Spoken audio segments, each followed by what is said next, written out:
উনি মাঝে মাঝে আসতে চায়, আমরা কি আসতে মানা করব না? সামনে রমজান, উনি আসে এই দেশে ঈদ করুক, কি কন?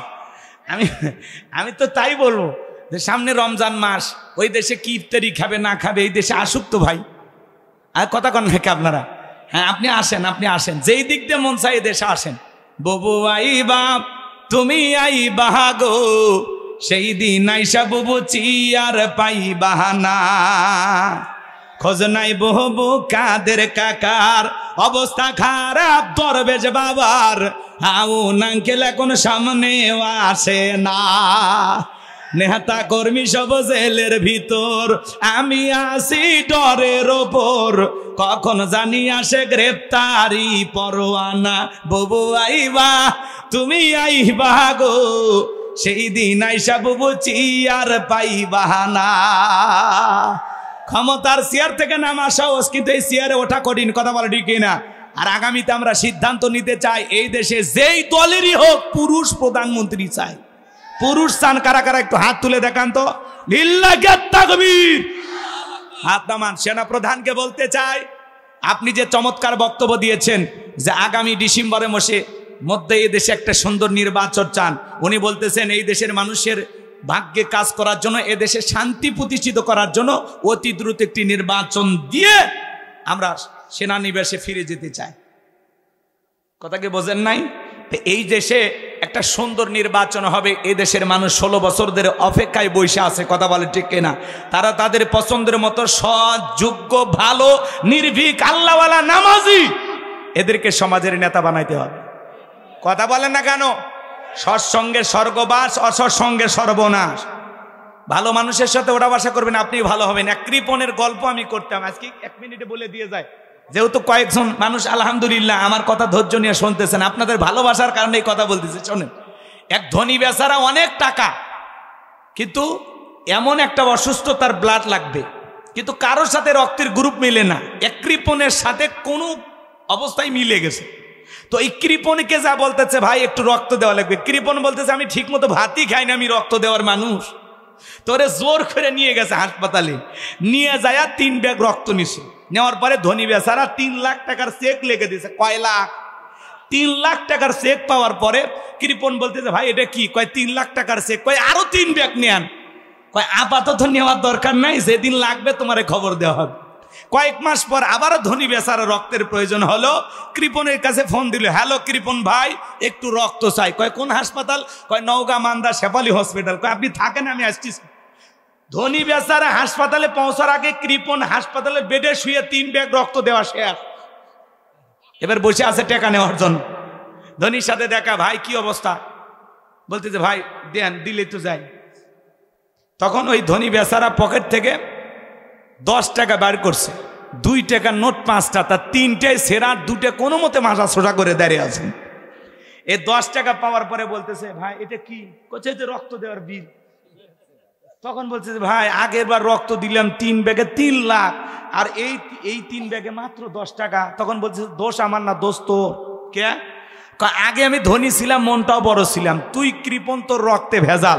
যেদিন থেকে তোর রক্ত আমার শরীরের ভিতরে ঢুকেছে সেদিন থেকে আমি নিজেও কৃপণ হয়ে গেছি। কথা কন ঠিক কি না? এই জন্য নামাজের সাথে ওটা বাসা করলে আপনি নামাজি হবেন, রোজাদারের সাথে ওটা বাসা করলে আপনি রোজাদার হবেন, নেককার আল্লাহওয়ালার সাথে ওটা বাসা করলে আপনি আল্লাহওয়ালা হবেন, দাড়িওয়ালার সাথে ওটা বাসা করলে আপনিও দাড়িওয়ালা হবেন। কথা বলেন না কেন? ভালো মানুষের সাথে ওটা বাসা করলে আপনি ভালো হবেন। গাজারু, মাদারু, জুয়ারু, বেনামাজি, বেরোজাদার, হারামখোর, লুচ্চা, বদমাইশ এদের সাথে ওটা বাসা করলে আপনিও তাই হবেন। এই জন্য ভালো বন্ধুত্ব করেন ভালো লোকের সাথে। সুদ করে সাথে ওটা বাসা করলে আপনাকেও সুদ খিলে ছেড়ে দিন। কথা কয় না, বলবে দোস্ত তোর তো টাকা আছে, আমার এভাবে লাভ হচ্ছে, তখন বলবে তাই নাকি মানা? হ্যাঁ, এই জন্য মানুষের সাথে চিনে বুঝে শুনে পথ চলা লাগবে। সৎযোগ্য মানুষকে সমাজের নেতা বানাইতে হবে। কথা বলেন না কেন? আর করেন সেদিন তারা কি বলবে জানেন? কিয়ামতের ময়দানে তারা বলবে ওয়াকালু রব্বানা ইন্না আতানা সাদাতানা ওয়া কুবারানা ফাআদাল্লুনা সাবিলা। হে আমাদের রব, আমরা দুনিয়াতে নেতাদের কথা মানতাম, বড়দের কথা মানতাম, ওরা আমাদেরকে পথভ্রষ্ট করে গোমরাহি বানায়, মিসগাইড করে জাহান্নামে নিয়ে আসছে। তখন তারা বলবে রব্বানা আতিহিম দিয়াফাইনি মিনাল আযাব ওয়াল আনহুম লানান কাবীরা। আল্লাহ, যেই নেতার কারণে, যেই মুরব্বির কারণে আমরা জাহান্নামে এসেছি, আমাদের চাইতে তাদের আযাব আপনি দ্বিগুণ করেন। ফেরেশতারা যদি আমাদেরকে 10 ঘন্টা পিটায়, ওরে যেন 20 ঘন্টা পিটায়। এই সেই নেতা, যেই নেতার কারণে আমি জাহান্নামে আসছি। এই জন্য সমাজের নেতা সৎ, যোগ্য, ভালো, নেককারের পেছনে দৌড়াদৌড়ি ছোটাছুটি করবেন। যে নেতা তার কর্মীদেরকে নিয়ে সালাত আদায় করে, কথা কন না কে রাগ করেন। যেই নেতা নিজে তার কর্মীদেরকে বলে, শোন, আমার নাম বলে কোথাও 10 টাকা চাঁদাবাজি করবি না, লাগলে 10 টাকা আমি তোরে খাওয়াবো, কিন্তু আমার নাম ভাঙ্গে কোথাও 100 টাকা 10 টাকাও চাঁদাবাজি করবি না। এরা হলো নেতা। এই জন্য সৎ, যোগ্য, নামাজি, নেককার, আল্লাহওয়ালা ভালো মানুষের দরকার আছে না নাই?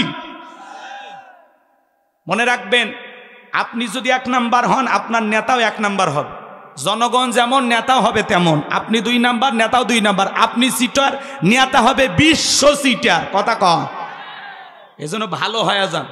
খালি বিড়ি খায় স্লোগান দেন না, বল্টু ভাইয়ের চরিত্র ফুলের মতো পবিত্র, নামাজ পড়া 1 ওয়াক্ত, গাঁজা খাই 5 ওয়াক্ত, ঘুমচুরিতে পাকাপোক্ত, শয়তানের 1 নাম্বার ভক্ত, হুজুরদের জন্য খুবই শক্ত, চুষে খাই গরিবের রক্ত। পোস্টারে লেখা থাকে গরিবের বন্ধু, ভোট দিয়ে দেখেন গরিবের কয় নাম্বার শত্রু। পোস্টারের নিচে লেখা থাকে সেবা করার সুযোগ দিন, সেবার নামে জনগণের পকেট ডাকাতি করে। এই কথা কা কি আছে, রাগ করতেছেন নাকি আপনারা? ভয় পা কিসের ভয় বাড়ি? কয়জনই কিসের?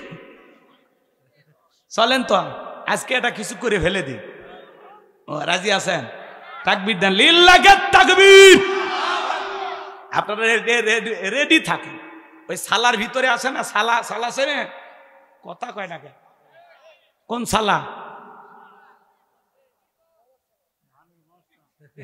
আমাদের এলাকা দিছিল সালা, এখন মানে সালা দেয় না, কাপড় দেয়। কাপড়ে যায়, ওই ভিতরে যায়, জাগা মতো দেওয়া লাগবে, জাগা মতো, কথা কন যায়, খালি সালার ভিতর ঢুকে জাগা মতো, কথা কি বলছেন? জাগা মতো মেরে দেবে। একবার খালি জাগা মতো মারেন। এইবার তো সুষ্ঠু একটা নির্বাচন হবে, আমরা খুব আশাবাদী, খুব আশাবাদী, কথা কন। দেখি তো এই দেশের মানুষ সৎ না অসৎ এইবার প্রমাণিত হবে যে চাই কি, কথা কন।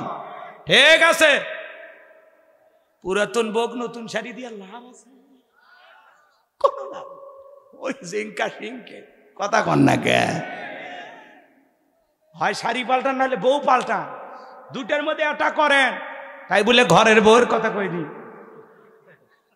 যে বুঝে নেন, বুঝে নেন। বেশি ক্লিয়ার বললে আবার ঝামেলা আছে, কথা কন। তাহলে পুরাতন বোক নতুন শাড়ি পরে দেখতে চাই না গো, কি নওগাঁর মানুষ বুঝে গেছেন? আউযু বিল্লাহি মিনাশ শাইতানির রাজিম। বিসমিল্লাহির রাহমানির রহিম। বিতাড়িত মোর্দার শয়তানের কাছ থেকে আল্লাহ পাকের কাছে আশ্রয় প্রার্থনা চাচ্ছি। পরম করুণাময় দয়ালু আল্লাহ তাআলার নামে শুরু করছি। যে কোনো কাজ শুরু হবে কার নামে? আল্লাহর নামে কাজ শুরু করলে বরকত আছে না নাই? এই বিসমিল্লাহর পাওয়ার কথা আপনারা জানেন? বিসমিল্লাহর মর্যাদা কত জানেন? আমরা জানি না। টিউবওয়েলে চাপ দেন আর পানি পাইলেন গ্লাসে, আর খেয়ে ফেলে দিলেন, একবার মালিকের নামটাও নিলেন না। আলু, পটল, তরি তরকারি, ডাল, মাছ, তেল এগুলোর মতো যদি বাজার থেকে পানিটাও কিনে খাওয়া লাগতো, তাহলে বুঝতেন এই পানি আল্লাহর কত বড় একটা নিয়ামত। হিমালয় পর্বত থেকে প্রত্যেক মাসে আমরা যে পরিমাণে পানি ব্যবহার করি, প্রত্যেক মাসে মাসে যদি ওখান থেকে পানি নিয়ে আসা লাগতো, তাহলে আমরা বুঝতে পারতাম যে আল্লাহর নিয়ামত পানি কত বড় গুরুত্বপূর্ণ একটি নিয়ামত, কথা বল ডেকে না। এই জন্য যে কোনো কাজের শুরুতে, যে কোনো খাবারের শুরুতে আমরা মালিকের নাম স্মরণ করব ইনশাআল্লাহ। যেন আমাদের সবাইকে আমল করা তৌফিক দান করেন, জোরে বলুন আমিন।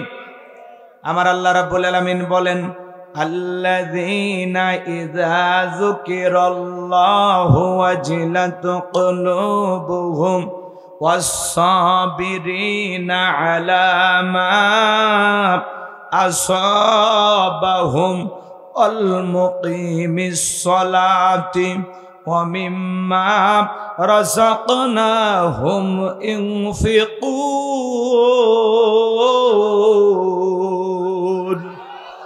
আমার আল্লাহ রাব্বুল আলামিন বলেন আল্লাযীনা ইযা যুকিরাল্লাহু ওয়াজিলাত কুলুবুহুম আমার আল্লাহ ডেকে বলেন যারা হলো ঈমানদার তাদের সামনে যখন আমি রবের নাম উচ্চারণ করা হয় ভয়ে তাদের অন্তরাত্মা কেঁপে ওঠে তাহলে বলেন তো যারা ঈমানদার তাদের অন্তরে ভয় থাকতে হবে কার আল্লাযীনা ইযা যুকিরাল্লাহু ওয়াজিলাত কুলুবুহুম আল্লাহ বলেন যারা আমার ঈমানদার বান্দা তাদের সামনে যখন আমি রবের নাম উচ্চারণ করা হয় ভয়ে তাদের অন্তরাত্মা কেঁপে ওঠে বলুন সুবহানাল্লাহ আল্লাহ রাব্বুল আলামিন বলেন ইন্নামাল মুমিনুনাল্লাযীনা ইযা যুকিরাল্লাহু ওয়াজিলাত কুলুবুহুম আমার আল্লাহ রাব্বুল আলামিন ডেকে বলেন নিশ্চয়ই যারা আমার মুমিন বান্দা তাদের সামনে যখন আমি রবের নাম উচ্চারণ করা হয় ভয়ে তাদের অন্তরাত্মা কেঁপে ওঠে বলেন তো বাজান তাহলে রবের নাম শুনলে যাদের অন্তর কেঁপে ওঠে এরা হলো প্রকৃত ঈমানদার সুবহানাল্লাহ আল্লাহর নাম উচ্চারণ করলে আল্লাহর ভয়ে যেন আপনার আমার অন্তরটা কেঁপে ওঠে আল্লাহর ভয়ে যদি অন্তরটা কেঁপে ওঠে তাহলে বুঝে নেবেন আপনি আছেন কি ঈমানদার আপনি কি মুমিন এদিক খেয়াল করেন আপনি আমি যে ঈমানদার পরীক্ষা করার মাপকাঠি আসে না এদিক খেয়াল করেন হাদিস শরীফের ভিতরে আসছে নেক আমল করার পরে আপনার অন্তর যদি খুশি হয়ে যায় ভালো কাজ করার পরে দিলটা যদি উৎফুল্ল হয়ে যায় মনটা যদি খুশি হয়ে যায় তাহলে বুঝে নেবেন আপনার ভিতরে ঈমান আছে সুবহানাল্লাহ কোন আপনি মুমিন যদি মন্দ কাজ করার পরে গুনাহের কাজ করার পরে অনুশোচনা কাজ করে ইস এই গুনাহের কাজ করলাম এই অপরাধটা করলাম এই যে অনুশোচনা যদি আপনার ভিতরে কাজ করে তাহলে বুঝে নেবেন আপনি মুমিন আছেন তার মানে ভালো কাজ নেক কাজ করার পরে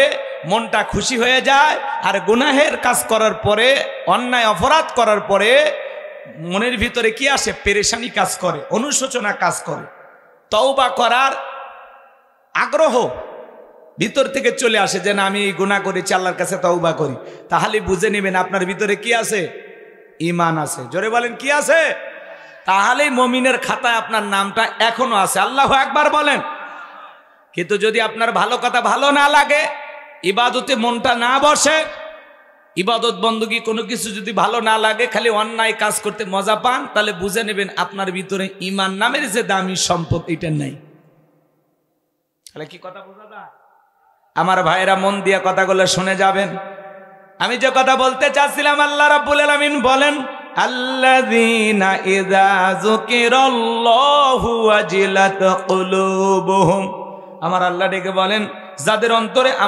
আমি আল্লাহর ভয় আছে আমার নাম উচ্চারণ করার সঙ্গে সঙ্গে তাদের অন্তরটা কেঁপে ওঠে যারা ঈমানদার তাদের সামনে যখন আল্লাহর নাম স্মরণ করা হবে আল্লাহর ভয়ে তাদের অন্তরে কম্পন সৃষ্টি হবে অন্তরটা কেঁপে উঠবে যার অন্তরে আল্লাহর ভয় আছে সে সুদ খাইতে পারবে না ঘুষ খাইতে পারবে না জিনা ব্যভিচার করতে পারবে না মিথ্যা কথা বলতে পারবে না যার অন্তরে আল্লাহর ভয় আছে জমিরাল ঠেলতে পারবে না খাদ্যে ভেজাল দিতে পারবে না ওজনে কম দিতে পারবে না যার অন্তরে আল্লাহর ভয় আছে সে বাজারে সিন্ডিকেট তৈরি করে দ্রব্য মূল্যের বাজারে আগুন লাগাইতে পারবে না যার অন্তরে আল্লাহর ভয় আছে সে বাজারে সিন্ডিকেট তৈরি করে এদেশের মানুষের উপরে জুলুম করতে পারবে না কথা বলেন ঠিক কি না আল্লাযীনা ইযা যুকিরাল্লাহু ওয়াজিলাত কুলুবুহুম যারা ঈমানদার তাদের সামনে যখন আমি রবের নাম উচ্চারণ করা হয় ভয়ে তাদের অন্তরাত্মা কেঁপে ওঠে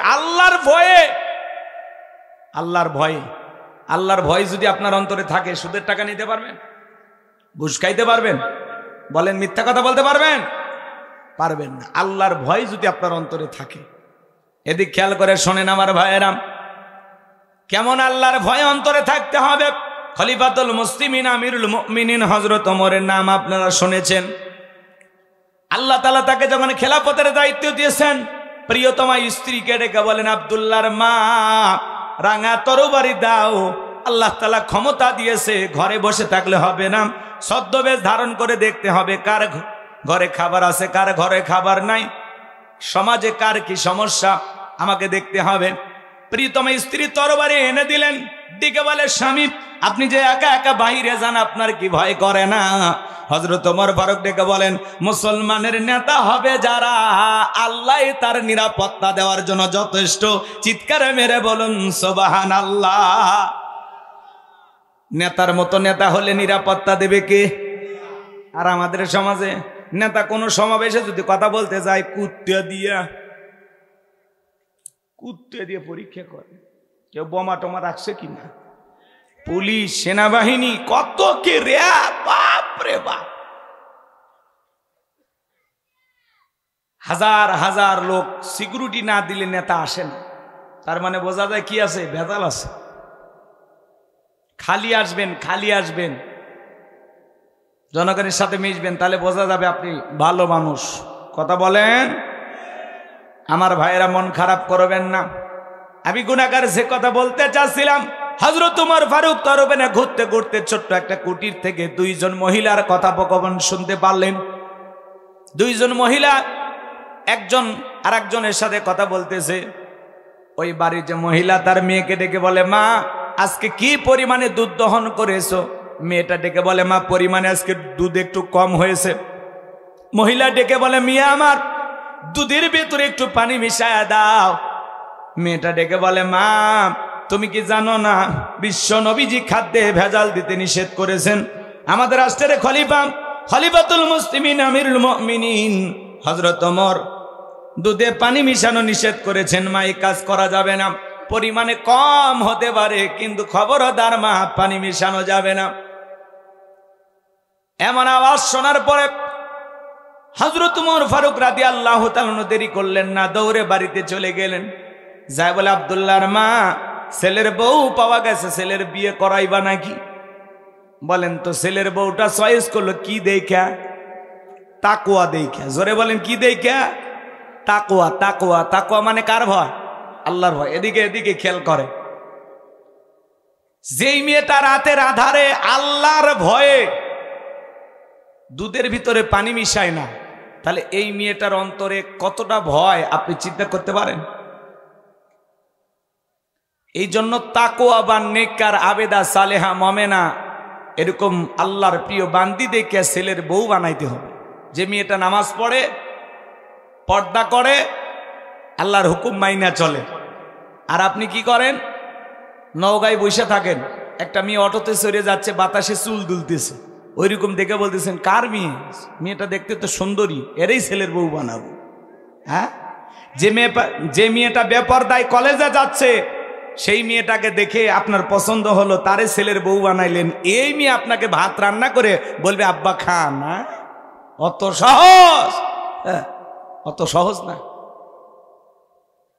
নেককার নামাজি আল্লাহওয়ালা এরকম পর্দা করে এরকম একটা মেয়ে ছেলের বউ যদি বানাইতে পারেন, যে মেয়ে জবান দিয়ে কোরআন তেলাওয়াত করবে ওই মেয়ে জবান দিয়ে কখনো শ্বশুর শাশুড়িকে গালি দেবে না। কথা বলে ঠিক কিনা? নেককার দরকার, আল্লাহওয়ালা দরকার, হাফেজা আলেমা দরকার। তাহলে আপনার ছেলেও ভালো থাকবে, আপনার পুরো পরিবারকে সে দেখে রাখবে। কথা বলেন। আর আপনি যেমন তেমন বউ চয়েস করে নিয়ে আসেন। অনেক বাবা আছে যৌতুকের টাকা পাইলে ছেলের বউ দেখতে অসুন্দর হইলে সমস্যা নাই, টাকা দিছে ওইটা দিয়ে সুন্দর হয়ে গেছে। কথা কয় না আছে না? নাই। মন খারাপ করবেন না আমার ভাইয়েরাম। আমি গুনাহগার যে কথা বলতে চাচ্ছিলাম, তাহলে খলিফাতুল মুসলিমিন আমিরুল মুমিনিন হযরত ওমর ফারুক ছেলের বউ চয়েস করলো তাকওয়া দেইখা। আপনাকে আমাকেও ছেলের বউ চয়েস করতে হবে তাকওয়া দেইখা, যার অন্তরে আল্লাহর ভয় আছে। যেই মেয়ে আল্লাহর ভয়ে রাতের বেলায় দুধের ভিতরে পানি মিশাইতে পারে না, এমন নেককার মেয়ে যদি কারো পরিবারে ছেলের বউ হয়ে আসে, এই মেয়েগুলো কখনো শ্বশুর শাশুড়ির সাথে চোখ রাঙানি দেখা যাবে না, বাজে কথা বলবেন না, কখনো শ্বশুর শাশুড়িকে কষ্ট দেবে না। কথা বলেন ঠিক কিনা? তাহলে দুধে পানি মেশানো যায়। বহুদিন আগের কথা বাজান, বালতি ভৈরে ভৈরে মানুষ বাজারে দুধ বিক্রি করার জন্য আসতো। একজনের ওই বালতির ভিতরে ট্যাংরা মাছ ঘুরতেছে। ট্যাংরা মাছ ছোটটা, বোঝেনি, একেবারে ছোট। আচ্ছা বলেন তো, গাভীর বাঁধ দিয়ে কখনো ট্যাংরা মাছ বের হওয়ার পারে? হ্যাঁ, তার মানে কি বোঝা যাচ্ছে? খাল বিলের পানি মিশাইছে। কথা কন ঠিক কিনা? এরকম অনেক মানুষ আছে। বগুড়া শহরে এক দুধ ব্যবসায়ীর সাথে দেখা হয়ে গেল, লোকটা খুব চালাক। আমাকে বলতেছে, হুজুর বাসা বাড়িতে আমি বিভিন্ন জায়গায় দুধ বিক্রি করি, তো মানুষ গেলে কয় ভাই দুধে পানি মিশাইছেন। আমি তখন বলি না, আমি দুধে পানি মিশাই না, আমি আপডেট হয়ে গেছি হুজুর। কেমন? আমি এক বালতির ভিতরে পানি রাখি, পানি রেখে এর ভিতরে দুধটা ঢাইলে দিই। কথাকে বোঝেননি? তার মানে পানির ভিতরে আমি দুধ মিশাই, আমি দুধের ভিতরে পানি মিশাই না। কি শিয়ানা, চিন্তা করছে? তো যারা সিটারি বাটপারি করে এরা কিন্তু বোঝে।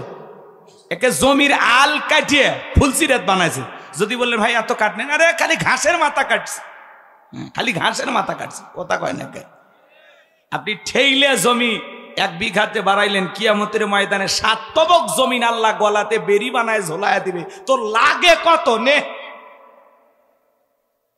3 বার হজ করে আসছে, ট্রিপল হাজি, এরপরে যা জমির আল কাটে, এমন কায়দায় কাটে। তাহলে এই জায়গায় যদি আল কেটে জমি বাড়াবার চায়, তো কি হজ করে আসছে আল্লাহ ভালো জানে। কথা কন, এরকম হাজি আপনাদের এলাকায় নাই? খবরদার, খাদ্যে ভেজাল দিবে না। বিশ্বনবী মদিনার বাজারে গেলেন, বিশাল খেজুরের স্তূপ, আল্লাহ রসুল খেজুর স্তূপের ভিতর দিয়ে হাত ঢুকায় দিলেন, ভিতর থেকে বের করলেন সব ভিজে খেজুর। আল্লাহ রসুল তখন ডেকে বলেন, সাহাবী এটা কি করলা? সাহাবীটিকে বলেন, হুজুর আজকে মদিনার আকাশে বৃষ্টি হয়েছে। আল্লাহ রসুল বলেন, না আজকে তো বৃষ্টি হয়নি। মিথ্যা কথা কেন বলছো? ভালো করে বোঝার চেষ্টা করবেন। আল্লাহ রসুল বলেছেন খাদ্যে ভেজাল দেয়া যাবে, মাংগসা ফালাই সামিননি, যারা আমার উম্মতের সাথে প্রতারণা করে, আমার উম্মতকে ধোকা দেয়, সে আমার দলভুক্ত নয়। বাজারে দেখবেন সিন্ডিকেট তৈরি হয়ে যায়। গত বছরে তো শুনছিলেন যে খেজুর বাদ দিয়ে আপনারা বড়ই খান। এই বছরে তো আর মন্ত্রী নাই, এমপি নাই, যারা আছে তারা যে কি খাওয়ার কথা বলবে আমরা জানি না। তবে আশা করি এতটা সংকট তৈরি হবে না, ইনশাল্লাহ। ইনশাল্লাহ বলে। সামনে যেহেতু রমজান আসতেছে, হাতছানি যে ডাকতেছে, আর মাত্র 2-3 দিন, এরপরে মুমিনের সবচাইতে দামি মাস, ইবাদতের মৌসুমের মাস, সিয়াম সাধনার একটি মাস রমাদান শুরু হয়ে যাবে। কথা বলে ঠিক কিনা? আল্লাহ রাব্বুল আলামিন বলেন, ইয়া আইয়ুহাল্লাযীনা আমানু কুতিবা আলাইকুমুস সিয়ামু কামা কুতিবা আলাল্লাযীনা মিন ক্বাবলিকুম লাআল্লাকুম তাত্তাকুন। আল্লাহ তাআলা ডেকে বলেন, হে ঈমানদারগণ, আমি আল্লাহ রাব্বুল আলামিন তোমাদের উপরে রমাদানের রোজাকে, সিয়ামকে ফরজ করে দিয়েছি। শুধু তোমাদের উপরে ফরজ করে দেই নাই, তোমাদের পূর্ববর্তী যারা পৃথিবীর জমিনে এসেছিল তাদের উপরে আমি আল্লাহ তাআলা এই রমাদানের রোজাকে ফরজ করে দিয়েছিলাম, তাদের উপরে সিয়ামকে আমি আল্লাহ ফরজ করে দিয়েছিলাম। এর মাধ্যমে যেন লাআল্লাকুম তাত্তাকুন, তোমরা যেন তাকওয়া অর্জন করতে পারো, পরহেজগারিতা অর্জন করতে পারো। ভালো করে বোঝেন, আমি আয়াতে কারিমা তেলাওয়াত করেছি। আল্লাহ বলেন, আল্লাযীনা ইযা যুকিরাল্লাহু ওয়াজিলাত কুলুবুহুম, যারা ঈমানদার, যাদের অন্তরে আল্লাহর ভয় আছে, তাদের সামনে যখন আমি রবের নাম উচ্চারণ করা হয়, ভয়ে তাদের অন্তরাত্মা কেঁপে ওঠে। আপনি যখন রমজানের সিয়াম পালন করেন, আমার ভাইয়েরা, আপনি যখন সাহারি খাইলেন, সাহারি খাওয়ার পরে আপনি ইফতারের আগ পর্যন্ত দুপুরবেলা বাথরুমে গোসল করতে গেলেও খান না। কি তৃষ্ণা লাগে, প্রচন্ড রোদ, সারাটা দিন অনেক পরিশ্রম হয়েছে, গোসলখানায় যখন শরীরের ভিতরে বাথরুমের দরজা লাগায় একা একা পানি ঢালতেছেন, ওখান থেকে যদি 1 গ্লাস পানি খেয়ে ফেলে দেন, দুনিয়ার কেউ কি দেখতে পাবে? কিন্তু আপনি খান না কার ভয়ে? এর নামই হলো তাকওয়া। ইফতারে 10-20 মিনিট আগে ইফতারি নাড়াচাড়া করেন, ছোলা বুট নাড়াচাড়া করেন, খেজুরের বিচিগুলো আলাদা করেন, তারপরে মুখে দেন না। 2 মিনিট আগেও খান না, কার ভয়? যদি কেউ ইফতারে 10 মিনিট আগে খায়, কি বলেন? ফেরেশতা এসে থাপ্পড় মারবে, কেন খাইলি? হ্যাঁ, তাহলে কার ভয়ে খায় না? এর নামই হলো তাকওয়া। আল্লাহর ভয় যখন আপনার অন্তরে পয়দা হয়ে যাবে, ঠিক আছে, সমস্যা নেই। সম্মানিত ভাইয়েরা আমার, রমাদানুল মুবারক নিয়ে কিছু কথা আমি আপনাদের সামনে বলবো বাজান, কিন্তু এইদিকে ঘটনাটা একটু সামনে নিয়ে যায়। হযরত ওমর ফারুক রাদিয়াল্লাহু তাআলা আনহু পথ চলতেছেন, হঠাৎ করে এক যুবকের সঙ্গে দেখা হয়ে গেল। যুবক সালাম দিলেন, আসসালামু আলাইকুম আমিরুল মুমিনিন খলিফাতুল মুসলিমিন হযরত ওমর ফারুক সালামের জবাব দিয়ে বললেন, যুবক এত রাতের বেলায় কেন তুমি দাঁড়িয়ে আছো? যুবক ডেকে বলে, খলিফা, আল্লাহ খেলাফতের দায়িত্ব দেওয়ার পরে সারাটা জীবন তো মানুষের বাড়িতে ডিউটি করলেন, নিজের বাড়ির খবর রাখলেন না। হযরত ওমর ফারুক বলে, যুবক তুমি কি বলতে চাও? যুবক ডেকে বলে, খলিফা, আপনার বাড়িতে যা দেখবেন একটা রক্তাক্ত লাশ আছে, লাশের প্যাকেট আছে। হযরত ওমর ফারুক ডেকে বলে, যুবক তুমি এটা কেমন কথা বললে? যেই উমরের নাম শুনলে বাঘে ছাগলে এক ঘাটে পানি খায়। উমর যেই রাস্তা দিয়ে যায় 40 দিন পর্যন্ত শয়তান ওই রাস্তা দিয়ে হাঁটে না। আর আমি ওমর রানিং খলিফা থাকা অবস্থায় আমার রাজ্যের ভিতরে একটা শিশুকে হত্যা করা হয়েছে, তুমি কি বলতে চাও? যুবক ডেকে বলে, খলিফা, আমি মিথ্যা কথা বলি নাই, বিশ্বাস না হলে আপনার বাড়ি থেকে তল্লাশি চালান। হযরত ওমর ফারুক বাড়িতে আসলেন, লোকজনকে ডেকে বললেন, পুরোটা বাড়ি সার্চ করো, তল্লাশি চালাও, দেখো তো কোনো লাশের প্যাকেট পাওয়া যায় কিনা। এইবার ওই যুবক আসার পথে বলেছিল, খলিফা, বাড়িতে আইসা যদি দেখেন লাশের প্যাকেটটা পেয়েছেন, তাহলে দেখবেন ওই লাশের প্যাকেটের ভেতরে ছোট্ট একটা চিরকুট লেখা আছে। এইবার ভাইয়েরা আমার, হযরত ওমর ফারুক লোকজনকে বলে দিলেন, তাড়াতাড়ি তল্লাশি চালাও, দেখো তো আমার বাড়ির কোথাও কোনো লাশের প্যাকেট আছে কিনা। খোঁজাখুঁজি করার পরে একটা রক্তাক্ত লাশের প্যাকেট নিয়ে সবাই হাজির হয়ে গেল। হযরত ওমর ফারুক ডেকে বলে, প্যাকেটটা খোলো তো দেখি। এইবার প্যাকেটটা যখন খোলা হলো, সবাই তাকা দেখে, আহারে, কে বা কারা যেন ছোট্ট একটা বাচ্চাকে হত্যা করে 1 নয় 2 নয় 12টা টুকরো করেছে। জোরে কন নাউজুবিল্লাহ, আর একটু জোরে বলেন নাউজুবিল্লাহ। হযরত ওমর ফারুক শক্ত মানুষ, দিলটা নরম হয়ে গেল, চোখের পানি পড়া শুরু হয়ে গেল, 2 চোখ দিয়ে অশ্রু ঝরে। হযরত ওমর ফারুক এত শক্ত মানুষ, সেও কান্না করলেন আর ডেকে বলেন, আল্লাহ, কার হৃদয় এত বড় পাষাণ, কে এত বড় নির্দয়া নিঠুর, এই ছোট্ট বাচ্চাকে হত্যা করে 12টা টুকরো করেছে। যতক্ষণ পর্যন্ত এই হত্যাকারীকে আমি না খুঁজে পাবো, যতক্ষণ পর্যন্ত এই শিশু হত্যাকাণ্ডের বিচার না করতে পারবো, ততক্ষণ পর্যন্ত আমি ওমর শান্ত হব না। বলুন আল্লাহু আকবার। এইবার ডেকে বলে, দেখো তো লাশের ভিতরে কোনো চিঠি পাওয়া যায় কিনা। লাশের প্যাকেট খোঁজার পর পাওয়া গেল একখানা চিরকুট। ওই চিরকুটের ভিতরে 2 লাইন কথা লেখা আছে। তাহলে চিন্তা করেন বাজান, হযরত ওমরের জামানায় ছোট্ট একটা শিশুকে হত্যা করে 12 টুকরো করা হয়েছে, লাশটা পাওয়া গেছে, লাশের ভিতরে একটা চিঠি পাওয়া গেছে। আমি কি পুরো ঘটনাটাই আপনাদেরকে শোনাবো? কারা কারা শুনবেন একটু 2 হাত তুলে দেখান। লিল্লাহি তাকবীর, লিল্লাহি তাকবীর। আজকে সমাজে অলিতে গলিতে হত্যাকাণ্ডের ঘটনা ঘটে, কিন্তু বাজান বিচার পাওয়া যায় না। 3 মাস 6 মাস মানববন্ধন করা হয়, মানববন্ধন করা হয়, রাস্তাঘাটে দাঁড়ায় চিৎকার মেরে মানববন্ধন করা লাগে, পেপার মিডিয়াতে নিউজ প্রচার হয়, তারপরে নেতাদের কানে যায়, তারপরে বলে বিষয়টা ভেবে দেখতেছি। এতদিন ঘুমাইছে।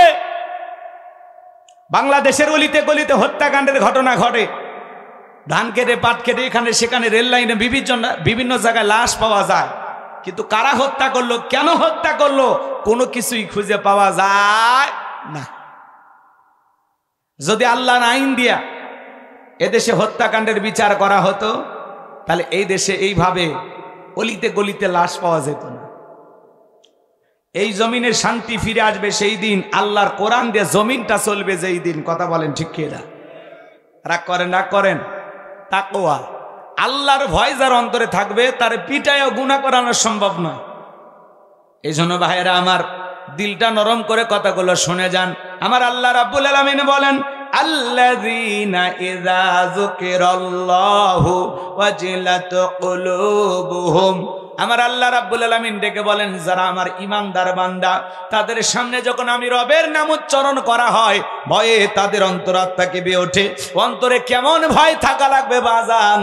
আজকে দুনিয়ার জমিনে আমরা মনে করতেছি খাও দাও ফুর্তি করো, দুনিয়াটা মস্ত বড়, দুনিয়ার রং তামাশায় মেতে আসি, পরকালের ভয় আমাদের অন্তরে নাই, আল্লাহর ভয় আপনার আমার অন্তরে নাই।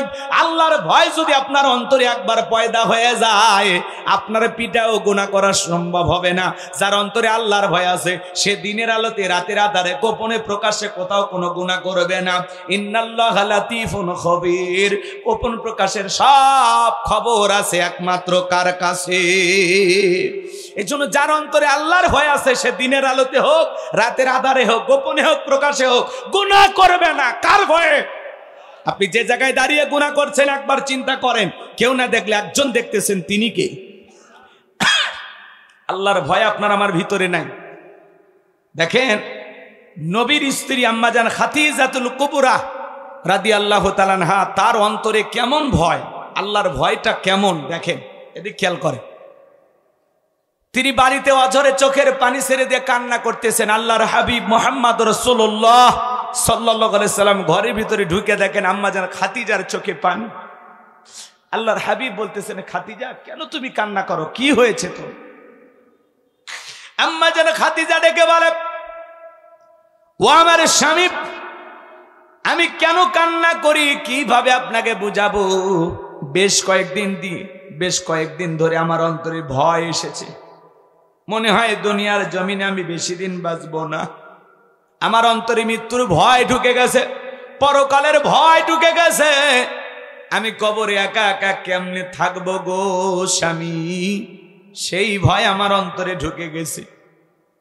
আজকে যে আমার মৃত্যু হয়ে যায় আমার কি হবে, কি হবে, আমি এই টেনশনে কান্না করতেছি।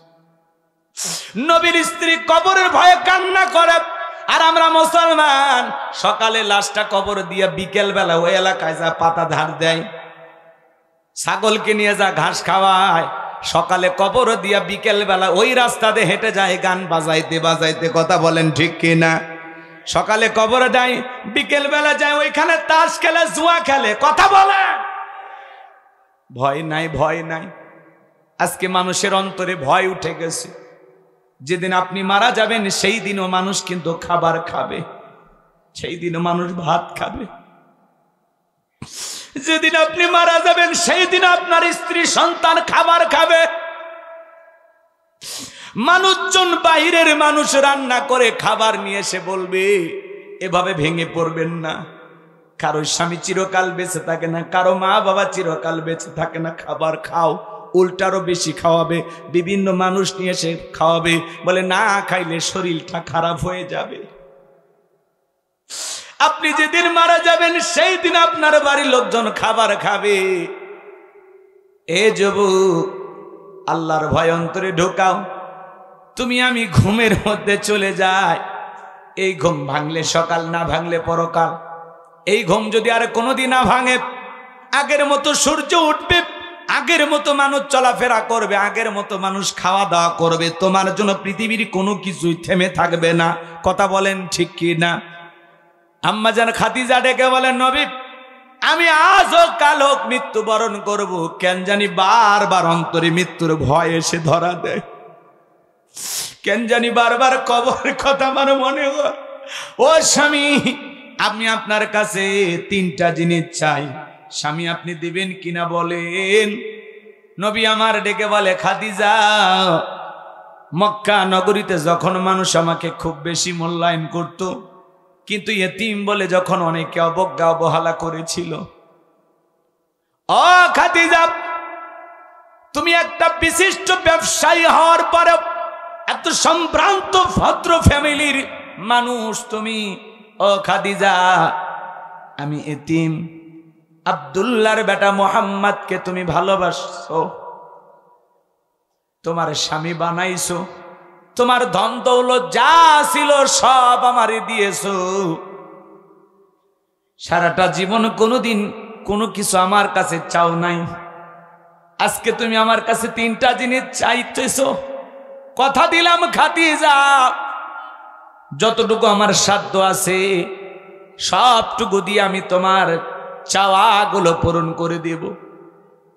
আম্মাজান খাদিজা বলে, ও নবী, আমি দুনিয়ার কোনো পার্থিব সম্পদ আপনার কাছে চাবো না। আমি আপনার কাছে সেই তিনটা জিনিস চাইব। আমি যেদিন মারা যাব, আপনি যেই জুব্বা নিয়ে মেরাজ করতে গেছিলেন নবী গো, ওই জুব্বাটা দিয়ে আমার কাফনের কাপড় বানাইয়া দিবেন। ও নবী, আমি যখন মারা যাব আপনি নিজে জানাজার নামাজের ইমামতি করবেন। লাশটা কবরে রাখার আগে আপনি কবরে গড়াগড়ি দিবেন। 3 নাম্বার, যতক্ষণ পর্যন্ত কবরের সলজব না হবে নবী গো, ততক্ষণ পর্যন্ত আপনি আমার কবর থেকে সরবেন না।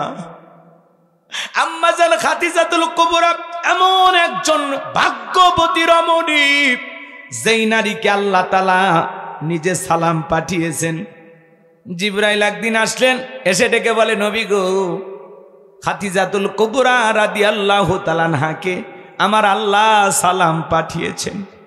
খাদিজা এই কথা শোনার পরে অজরে চোখের পানি ছেড়ে দিয়ে কান্না করলেন। নবী আমার ডেকে বলে, খাদিজা এত কান্না কেন করো? বলে, আমার মতো সামান্য একজন বান্দিকে আসমানের মালিক আল্লাহ সালাম পাঠিয়েছে। আল্লাহর সালামের জবাব কিভাবে দিতে হয় আমি জানি না। নবী গো, আপনি আমার পক্ষ হয়ে আমার আল্লাহর সালামের জবাব দিয়ে দেন। চিৎকার মেরে বলুন সুবহানাল্লাহ। সেই আম্মাজান খাদিজা কবরের ভয়ে কান্নাকাটি করতেছেন বাজার। তাহলে আপনার আমার অন্তরেও কবরের ভয় থাকার দরকার আছে না নাই? পরকাল জীবনের ভয় থাকার দরকার আছে না নাই? বাল তুসিরুনাল হায়াতাদ দুনিয়া ওয়াল আখিরাতু খায়রুন ওয়া আবকা। তোমরা দুনিয়ার জীবনকে প্রাধান্য দিচ্ছ, অথচ আখিরাতের জিন্দেগি হলো চিরস্থায়ী। যেই জীবনের শুরু আছে শেষ নাই, সেই পরকালের জিন্দেগির জন্য নেক আমল করার দরকার আছে না নাই? আমার ভাইরা, যে কথা বলতে চাচ্ছিলাম দিল দিয়া কথাগুলো শুনে যান। আম্মাজান খাদিজাতুল কুবরা রাদিয়াল্লাহু তাআলা আনহা ইন্তেকাল করলেন। ইন্না লিল্লাহি ওয়া ইন্না ইলাইহি রাজিউন। নবী আমার তার মেয়ে ফাতেমাকে ডেকে বলে, মা, তুমি তোমার মাকে গোসল করায়া দাও। হযরতে ফাতেমা গোসল করায়া দিলেন। রাসূলের জুব্বা দিয়ে কাফনের কাপড় বানিয়ে দিলেন। নবী আমার নিজের জানাজার ইমামতি করলেন। কবরে লাশটা রাখার আগে গড়াগড়ি দিলেন। কবরে মাটি দেওয়ার পরে সাহাবায়ে কেরাম ডেকে বলে, নবী আপনি কি যাবেন না? নবী আমার ডেকে বলে, না না, আমি আমার খাদিজার কাছে ওয়াদা দিয়েছি, তোমরা চলে যাও। সাহাবায়ে কেরাম চলে গেলেন। অনেকটা সময় অতিবাহিত হয়ে গেল। আসমান থেকে আপনি দাঁড়িয়ে আছেন। নবী আমার ডেকে বলে, জিবরাইল, আমি আমার খাদিজার কাছে ওয়াদা দিয়েছি, যতক্ষণ না খাদিজার কবরের সলজব না হবে ততক্ষণ পর্যন্ত আমি এখান থেকে সরব না। কেন জানি আজকে আসমান থেকে কোনো ফেরেশতা খাদিজার কবরের সলজব নেওয়ার জন্য আসে না। কারণটা কি তো বুঝলাম না। জিবরাইল বলে, নবী, যেদিন খাদিজা কবরের সলজবের ভয়ে অজরে চোখের পানি ছেড়ে দিয়া কান্না করেছিলেন, আল্লাহ তাআলা সেই দিনই খাদিজার কবরের সলজব কবুল করে নিয়েছেন। আমার আল্লাহ আমাকে জানিয়ে দিয়েছেন, খাদিজার কবরে কোনো ফেরেশতা আসবে না, কবরের সলজব নেওয়ার জন্য প্রশ্ন করবে না। আমার আল্লাহ তাআলা খাদিজার কবরের সলজবকে কবুল করেছেন। বলুন সুবহানাল্লাহ। নবীর স্ত্রী হয়ে যদি কবরকে ভয় করে, ও নওগাঁর মা বোনেরা, চিন্তা করো মা, খাদিজার মতো তো তোমার আমল নাই। চিন্তা করো মা, নবীর ঘরে বসবাস করে সেই মানুষটা যদি কবরের ভয় করে, কবরের সলজবের ভয় করে, মা তোমার অন্তরে কবরের ভয় থাকার দরকার আছে না না? আমার ভাইরা, দিল দিয়া কথাগুলো বোঝার চেষ্টা করবেন। আল্লাহ রাব্বুল আলামিন বলেন, আল্লাযীনা ইযা যুকিরাল্লাহু ওয়াজিলাত কুলুবুহুম। যারা ঈমানদার, তাদের সামনে যখন আমি রবের নাম উচ্চারণ করা হয়, ভয়ে তাদের অন্তরাত্মা কেঁপে ওঠে। যার অন্তরে আল্লাহর ভয় আছে, অন্তরে আল্লাহর ভয় দিয়ে ভরা আছে, ওই মানুষ মিথ্যা কথা বলবে না, সুদ খাবে না, ঘুষ খাবে না, মাতা পিতাকে কষ্ট দেবে না, স্ত্রীর হক নষ্ট করবে না, প্রতিবেশীকে কষ্ট দিবে না, আত্মীয় স্বজনের হক নষ্ট করবে না, সেই লোক কখনো মানুষকে গালমন্দ করবে না। ওই লোকটা এমন মানুষ হয়ে যাবে, এমন সোনার মানুষ হয়ে যাবে, অন্তরে যদি আল্লাহর ভয় থেকে আজান শোনার পরে মসজিদে যেতে হবে, অন্তরে যদি আল্লাহর ভয় থাকে আপনি অফিস আদালতে বৈশাও ঘুষ খাইতে পারবেন না। কথা বলেন ঠিক কিনা? যার অন্তরে আল্লাহর ভয় আছে সে কখনো গুনাহের কাজ করতে পারে না। আল্লাহর ভয়ে সামনে রমজান মাস, গুনাহ ছাড়ার দরকার আছে না নাই বলেন? রমজান মাসে গুনাহ করা যাবে না, বেশি বেশি ইস্তেগফার পড়তে হবে। এদিকে খেয়াল করেন, আল্লাহর কোন কোন বান্দা আছেন আল্লাহর ভয়ে গুনাহ ছেড়ে দেবেন? দুইটা হাত তুলে আল্লাহকে দেখান তো দেখি। আল্লাহ আমাদের সবাইকে গুনাহমুক্ত আমল করার তৌফিক দান করুন। জোরে বলুন আমিন। হযরত ওমরের কথা কি মনে আছে আপনাদের? 12 টুকরো লাশের কথা মনে আছে? এরপরে আল্লাহ রাব্বুল আলামিন বলেন ওয়াস-সাবিরিনা আলা মা আসাবাহুম। আল্লাহ তাআলা ডেকে বলেন ওয়াস-সাবিরিনা আলা মা আসাবাহুম, যারা বিপদ আপদ মুসিবতে সবর করে, ধৈর্য ধারণ করে, ধৈর্যশীলদের সাথে আছে কে? ইন্নাল্লাহা মা'আস-সাবিরিন। ধৈর্যশীলদেরকে পছন্দ করেন কে? ধৈর্যশীলদের ভালোবাসেন কে? তাহলে এই আয়াতের 2 নাম্বার পয়েন্ট, 1 নাম্বার হলো ভয়। কার ভয়? আর 2 নাম্বার হলো সবর। যারা জীবনে সবর করে, ধৈর্য ধারণ করে, এই মানুষগুলো সফল হয়। জীবনে যদি সফল হতে চান তাড়াহুড়ো করা যাবে না, খুব বেশি লাফালাফি করা যাবে না। যত বেশি লাফাবেন তত বেশি বিপদে পড়বেন। একটু সবর করবেন, একটু স্থির থাকবেন, অস্থির হওয়া যাবে না। আস-সাবিরিনা আলা মা আসাবাহুম, বিপদ আপদ মুসিবত আসলে সবর করা লাগবে, ধৈর্য ধারণ করা লাগবে।